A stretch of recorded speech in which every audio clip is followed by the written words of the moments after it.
itu instingnya harus membela. Ya, nah adinda saya, saudara saya ini lagi mengalami sesuatu laporan yang mengakibatkan dia duduk sebagai, katakanlah sebagai terdakwa pada saat ini.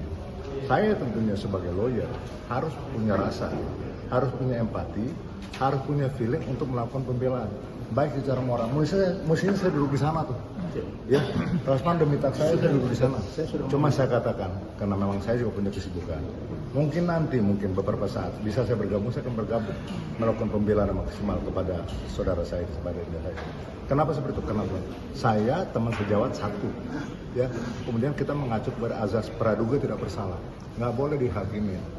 Saya katakan begini, kalau seorang pelapor harus benar dulu baru melaporkan seseorang. Jangan kita merasa benar melaporkan seseorang, padahal diri kita nggak benar, ya. Dan jangan sombong juga di manusia. Saya udah beberapa kali katakan, saya lebih tua dari para Hotman Paris, umur saya 70 tahun. Hotman dengerin nih kata partai Hishomi, you jangan sombong. Orang tinggi hati akan direndahkan, orang rendah akan ditinggikan. Dan kamu sekarang sudah mendapatkan, kamu serang Ahok dan segala macam, dan netizen sudah bergerak sekarang untuk tidak lagi respect kepada Anda. Ya, ini adalah evaluasi. Saya sayang sama Resmi, saya sayang sama Hotman, tetapi ya kita harus dudukkan masalahnya. Kalau memang masalah ini bukan sebagai suatu masalah yang harus diselesaikan secara hukum, harusnya diselesaikan secara baik-baik. Ini masalah pribadi. Apa sih urusan seperti ini? Semua perhatian kita hilang habis hanya untuk masalah ini. Saya pikir nggak penting. Tetapi karena memang sudah di ranah pengadilan, ya silahkan. Ya, dalam hal ini saya menghimbau kepada hakim untuk fair, ya, untuk tidak berpihak, ya, imparsial di tengah-tengah, ya, supaya bisa berjalan sidang dengan aman dan semua pihak mendapatkan keadilan. Orang datang ke pengadilan untuk mencari keadilan. Jangan sampai orang datang ke pengadilan mencari keadilan tapi tidak mendapatkan keadilan. Tadi kan tuduhannya kan ada pelecehan berupa chatting di sekitar tanggal 20 Februari. Ya. Ternyata sesudah 20 Februari puluhan kali saya sama istri kami itu dia bikin TikTok berdansa-dansa, ini dia foto-fotonya nih. Kemudian juga bahkan 28 Februari dia sakit, kantor saya yang obatin. Terus nih sampai ikut dia show, ikut TV show, ya, ikut dia jadi figuran. Bahkan selama ada sampai berapa kali nih, dia itu meluk-meluk saya. Berarti kan kalau ada pelecehan sebelumnya, masa berkali-kali di TV show dia peluk-peluk saya dan ikut sebagai acara TV. Dan yang paling parahnya lagi, dia mengatakan Februari itu ada pelecehan. Tapi tanggal 10 Maret ya, tanpa saya minta, Iklim Hakim itu kirim foto seksi dia dari Bali. Ini dia nih, ya, tanggal 21 Maret. Ya. Dia kirim foto seksi dia yang nyaris hanya pakai BH. Ini saya tidak minta. Ya. Jadi kalau ada pelecehan di awal Februari, bagaimana bisa begitu banyak kami syuting TV sama-sama, dia peluk-peluk saya, ya, dan terakhir dia kirim foto tanpa saya minta. Bahkan di bulan Juni, dia sesudah kenal para konglomerat, sesudah terkenal dari saya, dia kirim lagi, saya malah diundang untuk ulang tahun dia, yang semula dia tinggal di Mangga Besar, sekarang sudah bisa ulang tahun di Langham. Ini dia. Dia punya undangan ke saya. Bang Hotman, saya ulang tahun tanggal 31 Juli. Dan lo tahu nggak sampai siapa yang diundang? Mahalini. Karena sesudah dia terkenal, yang semula dia tinggal di kos-kosan murah di Mangga Besar, sesudah dia terkenal, dekatlah dia dari para konglo sampai dia mampu membuat acara ulang tahun tanggal 31 Juli di Langham SCBD, hotel termahal. Saya diundang, ya. Bang Hotman datang dong ke. Terus dia mengakui juga di beberapa akun infotainment, si Iklim Hakim mengatakan saya itu di frame sama Rasman. Saya tidak pernah mengatakan ada pelecehan. Itu semua kata-kata dari Rasman. Dia katanya diteleponin terus, akhirnya datang dijanjikan pekerja, ternyata memang dibujuk dia, di frame, membuat kata-kata tuduhan ini.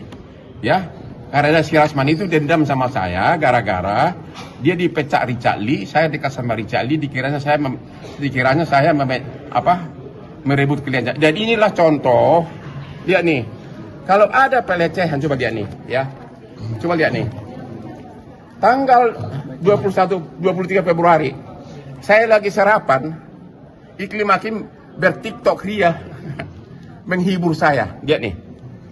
Itu di Toast Box di MKG Kelapa Gading, oke? Tanggal 24 April, dia sakit. Saya kirim tim ini, kwitansinya aku yang bayarin, ya. Terus tanggal 25 Februari, dia ke kantor saya. Kita syuting di Trans TV di Cibubur. Di sini dia nih, ya. 25 Februari, ya. Di sini dia nih, saking mesranya tiba-tiba bercanda si Melani, karena dia peluk-peluk saya terus. Si Melani bercanda begini, bisa-bisa, pelakor lu, itu suami gue, jangan direbut, itu bercanda si Melani, karena Iklim Hakim peluk-peluk saya. Terus, tanggal 27 Februari, kita nonton tinju di klub kita, Blue Poliwing, disinilah saya sudah tidak ada niat lagi untuk dekat, karena dia minum whisky langsung dari botolnya. Sekali teguk, seperempat botol habis.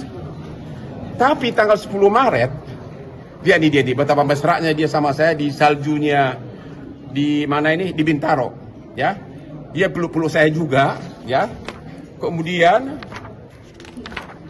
ini dia nih, tanggal 21 Maret, dia kirim fotonya dari Bali hanya pakai bra, hanya pakai BH. Ada roknya tapi bagian atas terbuka, ya. Jadi intinya kalau ada pelecehan atau chattingan yang berbau porno awal Februari, nggak masuk di akal itu pelecehan. Karena apa? Sekiranya pun ada, kalau mau sama mau, ya itu bukan pelecehan. Nggak mungkin ada orang yang mengaku pelecehan kalau dia kirim gambarnya begini. Sampai tanggal ulang tahunnya pun aku diundang. Akhirnya Iklim Hakim dalam intent investigasi mengakui itu semua kata-kata dari Rasman itu di frame. Dibujuk dia untuk mengatakan itu. Bahkan katanya waktu konferensi pers, Iklim Hakim marah. Kenapa kau bilang ada pelecehan seks? Saya kan ngomong itu. Si Rasman jamin gitu loh. Jadi intinya hari ini saya udah buktikan tidak ada pelecehan. Kalaupun ada chatting-chattingan, tapi dengan kejadian ini begitu banyak bermesraan terus syuting dia, bahkan saya angkat harkat dia jadi figuran di acara saya. Waktu itu acara saya di Trans TV, The Hotman. Kemudian juga ikut dampingin saya ke Metro TV, Hot Room. Akhirnya dia jadi terkenal. Saya dengar dia kenal sama Sultan Malaysia, bahkan mampu yang dulunya kos murah di Mangga Besar, mampu ulang tahun di Delengham SCBD. Semua harusnya dia berterima kasih sama gua. Sekali lagi, di mata hukum, apapun chattingan kita, karena dia hanya pakai chattingan doang, kalau mau sama mau itu bukan pelecehan. Tapi karena si Rasman sudah dendam sama saya gara-gara dia dipecat Richard Lee, dikiranya saya yang rebut, di frame lah kata. Ini pengakuan dari si Iklim Hakim semua di sini. Saya dibujuk untuk mengaku, ya, dan juga si Iklim Hakim mengaku sejak awal dituduh sebagai kuasa, si Rasman itu sudah bujuk-bujuk dia, honor 500 juta, gratis asal kau mau kawin dengan saya istri ke-8. Itulah si botak. Udah ya? Bang, tadi di dalam ruang persidangan apa? Di dalam ruang persidangan. Apa? Di dalam ruang persidangan seperti Ruang apa? persidangan dia sudah takut sama hakim. Ya jadi nggak masalah, semua saya bisa jawab. Intinya nanti kalaupun dia ngomong ada pelecehan segala macam dengan chattingan, tapi kalau sesudah chattingan itu puluhan kali berdansa, berpesta, berpelukan, itu pelecehan nggak? Nggak ada pelecehan kalau mau sama mau. Kalaupun saya bilang kirim dong foto kamu seksi, semua cowok juga melakukannya sama pacarnya. Tapi kalau besoknya langsung ditemani dansa, ya jadi memang dia itu hanya muri dendam. Dan terima kasih kepada Mahkamah Agung yang telah membekukan dia punya bas, dan dia sudah tidak bisa praktek lagi. Dan mudah-mudahan dia masih bisa membiayai bini-bininya. Dan satu lagi ya. Bang, udah sehat belum, Bang?